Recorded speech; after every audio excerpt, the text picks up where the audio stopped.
Welcome back to ABC General Hospital channel. Today, we delve into the gripping twists and emotional turns in Port Charles. From Willow's inner turmoil to Jocelyn's relentless mission for justice, and Laura's tense confrontation with a dangerous figure, let's unpack the drama together. Jocelyn's dangerous determination, a mission for justice. Out at the hospital, Trina Robinson pays a visit to Kai Taylor, whose road to recovery has been a roller coaster. While she checks in on Kai's condition, she unexpectedly runs into Jocelyn Jacks. Trina's concern for her friend's well-being quickly turns into suspicion as she asks, "What are you doing here?" Without hesitation, Jocelyn reveals her latest pursuit, "I'm trying to stop a murderer." This bold declaration leaves Trina stunned, but for those who know Jocelyn, it's no surprise. Determined to bring Cyrus Renault to justice, Jocelyn is as headstrong as ever. Her uncle's warnings to back off have clearly fallen on deaf ears. If anything, his words may have only fueled her drive to expose Cyrus' crimes and avenge Dex Heller's death. Guilt weighs heavily on Jocelyn's shoulders after her earlier misstep, and now, more than ever, she feels the pressure to succeed. "This time, I'm going to make it right," she vows. Jocelyn's relentless pursuit, however, is a double-edged sword. While her bravery is commendable, her impulsive actions might land her in even greater danger. Cyrus Renault is not someone to be underestimated, and if Jocelyn pushes too hard, she may find herself in over her head. Trina, caught between supporting her friend and fearing for her safety, wrestles with whether to intervene. Kai's potential downfall, dreams in jeopardy. Meanwhile, Kai Taylor faces a life-altering moment. After weeks of optimism surrounding his recovery, an unsettling report from his doctor threatens to derail his future. The results of his MRI suggest that his shoulder injury is far worse than anyone initially thought. For an athlete whose career hinges on physical fitness, this news is devastating. Kai shares his concerns with Trina during her visit. "What if this is it for me?" he confesses, his voice heavy with doubt. The weight of potentially losing his career looms large over him, and the uncertainty of his next steps is almost too much to bear. Trina, ever the supportive friend, offers words of encouragement, but even she knows that this setback could change everything for Kai. This storyline highlights not just the physical toll of injuries but the emotional and psychological impact they have on those whose identities are deeply tied to their professions. Kai's journey forward will undoubtedly be a test of resilience, forcing him to re-evaluate his dreams and carve out a new path. Nina's unexpected role, a source of strength for Willow. Elsewhere, Nina Reeves finds herself in the unfamiliar role of a support system for Willow Tate. Despite their tumultuous history, Nina's efforts to bridge the gap with Willow are slowly bearing fruit. When Willow begins to second-guess her decision to return to the Quartermaine estate and share custody of her children with Tracy, it's Nina who steps in to provide reassurance. "I thought this was the right thing to do," Willow admits, her voice tinged with doubt. "But now I'm not so sure." Her apprehension is palpable, fueled in part by Drew Quartermaine's influence. Nina, however, is quick to counter. "You're doing what any good mother would, putting your children's needs first," she says, her tone firm yet empathetic.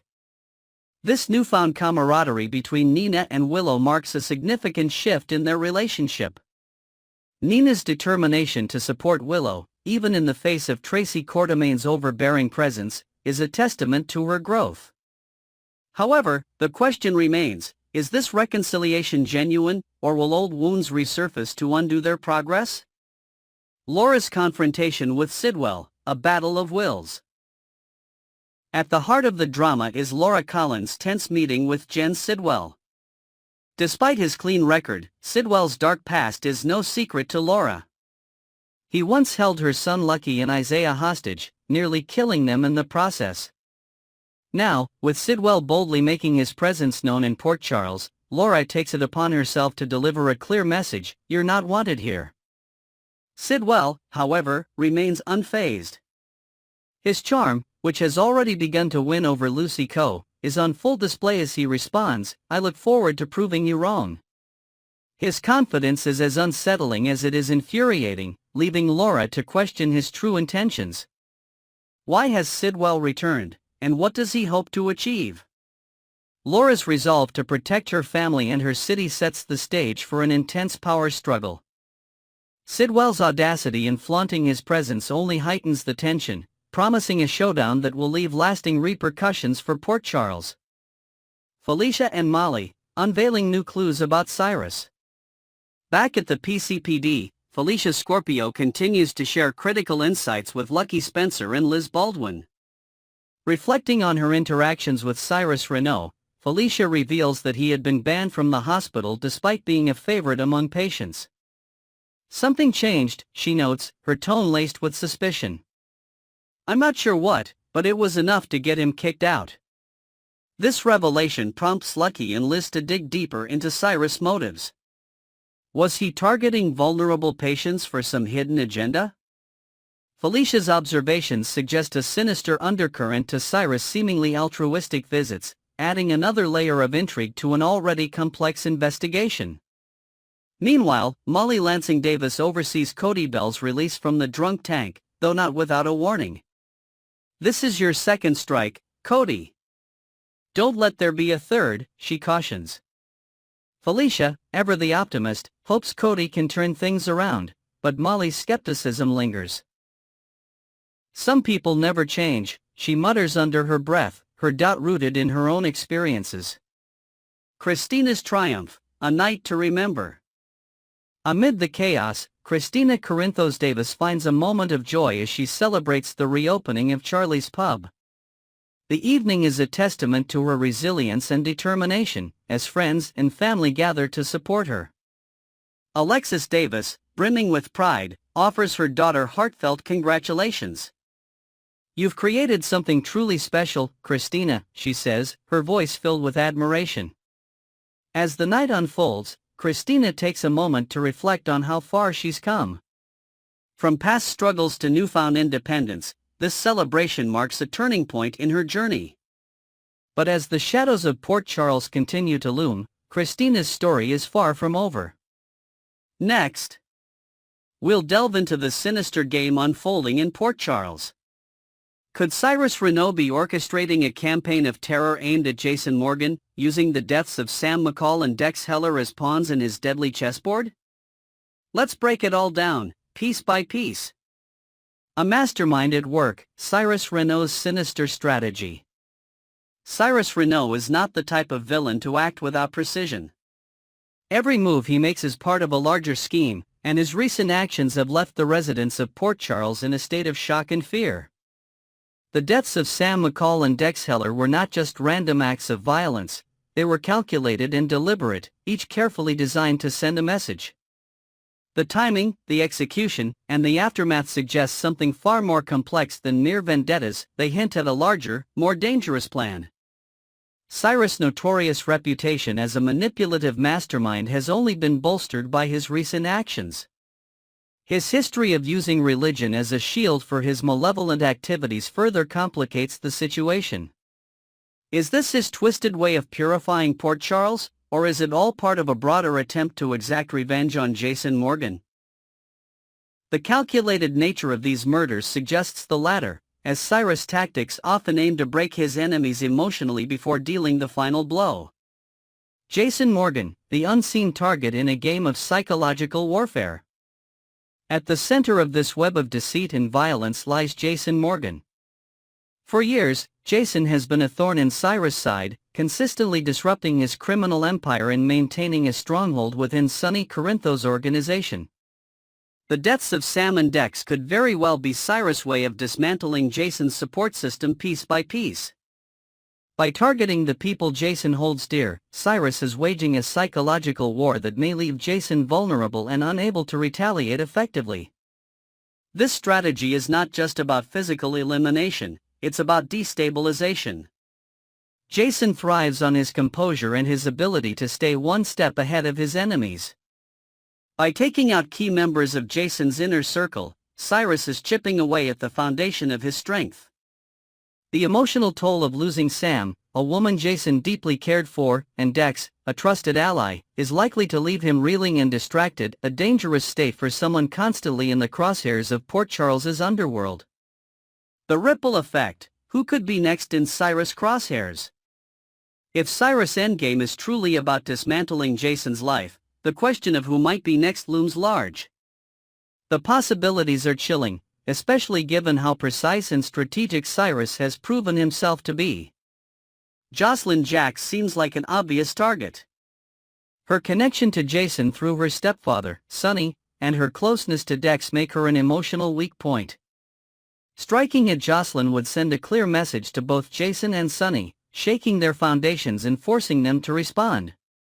Another possibility is Carly Spencer, whose influence and resources make her a powerful ally to Jason. Taking Carly out of the picture would not only devastate Jason but also weaken the Corinthos family's control over Port Charles. Alternatively, Cyrus could go for the ultimate shock factor by targeting Jason's son, Danny Morgan. While this would be an unthinkable tragedy, it aligns with Cyrus' penchant for ruthless, calculated moves designed to break his enemies completely. Unanswered questions: the role of Sonny Corinthos and the bigger picture. While much of the focus has been on Jason, Sonny Corinthos remains an integral part of this narrative. Cyrus has always viewed Sonny as a rival, and it's possible that his current campaign is as much about weakening Sonny's empire as it is about targeting Jason. The recent near-death experience of Michael Corinthos adds another layer of complexity. Was Michael's attack a warning shot aimed at Sonny, or was it another piece in the puzzle meant to destabilize Jason? Sonny's response to these events will be crucial. As a leader, he's known for his calculated approach to threats, but the emotional weight of these losses could push him toward rash decisions. Will Sonny take the bait and retaliate, or will he work with Jason to uncover Cyrus' true motives and stop him before more lives are lost? Cyrus' twisted justification, a mask of morality. Cyrus Renault's recent actions have once again highlighted his ability to manipulate situations to his advantage. Using his newfound religious convictions as a facade, Cyrus presents himself as a man on a mission of moral righteousness. However, his deeds tell a very different story. The murders of Sam McCall and Dex Heller are anything but acts of mercy. They are cold, calculated moves meant to instill fear and exert control. This duality in Cyrus' character, preaching morality while committing heinous acts, makes him one of the most dangerous figures in Port Charles. His ability to justify his actions under the guise of faith adds a layer of complexity to his character, making it even harder for his enemies to predict his next move. It's this unpredictability that makes him such a formidable adversary, particularly for Jason and Sonny. Elizabeth Baldwin, caught in the crossfire. Another figure caught in the chaos is Elizabeth Baldwin. As a respected member of the GH staff, Elizabeth is now grappling with the fallout of these deaths occurring under her watch. While she's not directly involved in Cyrus' schemes, her connection to the hospital makes her an unwitting participant in his game. The stress and guilt of being unable to prevent these tragedies are taking a toll on her, adding another layer of emotional weight to an already tense situation. Elizabeth's role in this storyline raises important questions about the hospital's vulnerability to outside threats. How did Cyrus manage to infiltrate such a secure environment, and what steps can be taken to prevent further incidents? These questions add a layer of intrigue to the narrative, as the residents of Port Charles work to uncover the truth. What lies ahead for Port Charles?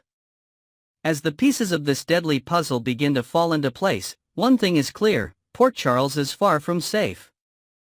Cyrus Renault's campaign of terror is far from over, and his ultimate goal remains shrouded in mystery.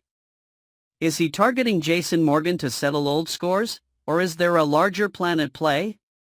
And how will the residents of Port Charles respond to this new wave of violence?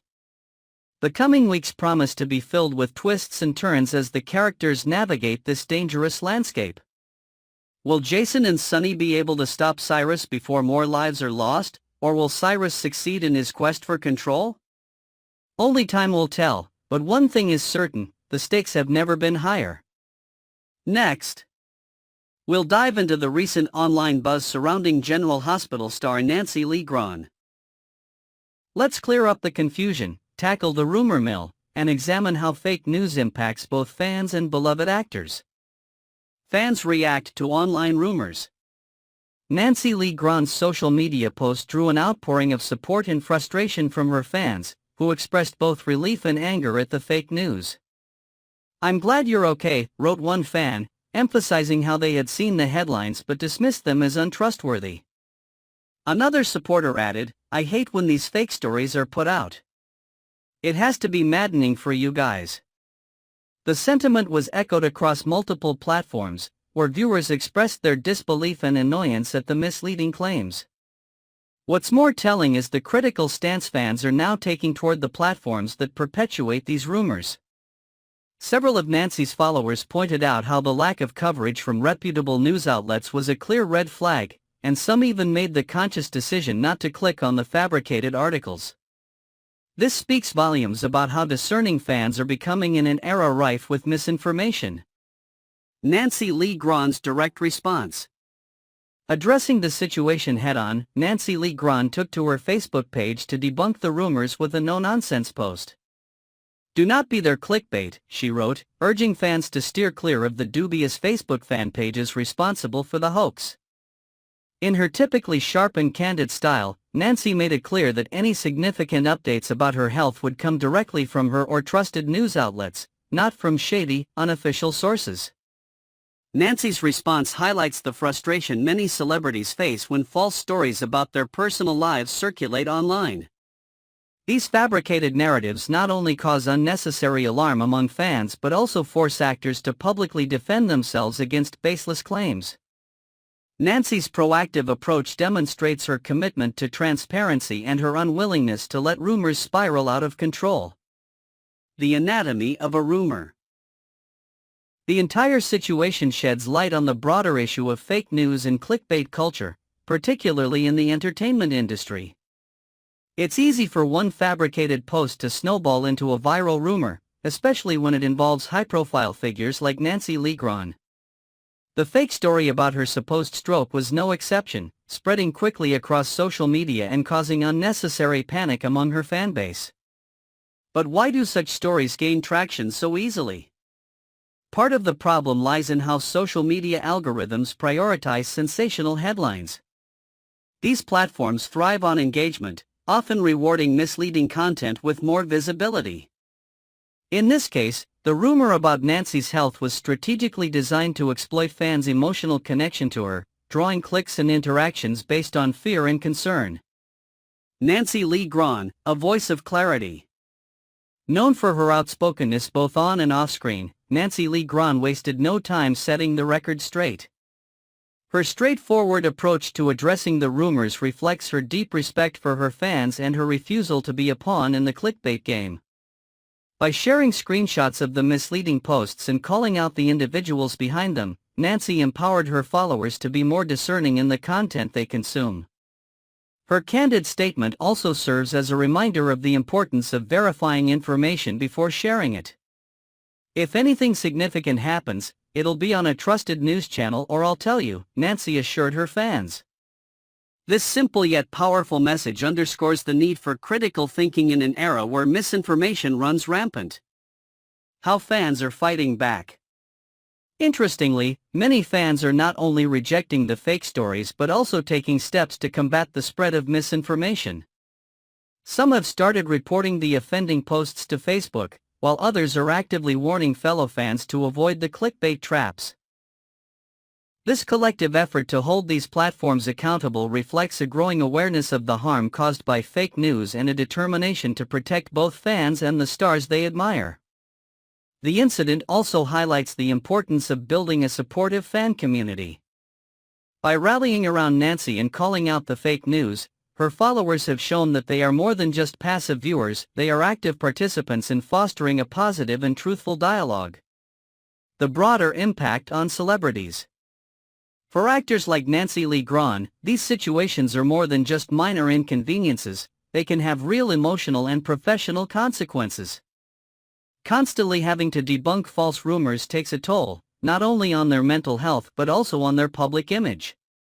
Even when the stories are proven false, the initial shock can linger in the minds of some fans, creating unnecessary stress for the actors involved. This incident also serves as a cautionary tale for other public figures. As Nancy's experience demonstrates, transparency and direct communication with fans are key to combating misinformation. Celebrities who maintain an open dialogue with their followers are better equipped to address rumors quickly and effectively, minimizing their impact. Lessons for the digital age. As we navigate the ever-evolving digital landscape, it's clear that both fans and celebrities have a role to play in combating fake news. For fans, the key is to approach sensational headlines with skepticism and to prioritize information from reliable sources. For celebrities, transparency and proactive communication are essential tools for maintaining trust and dispelling rumors. Nancy Lee Grahns' response to this situation sets a powerful example for how to handle misinformation with grace and clarity.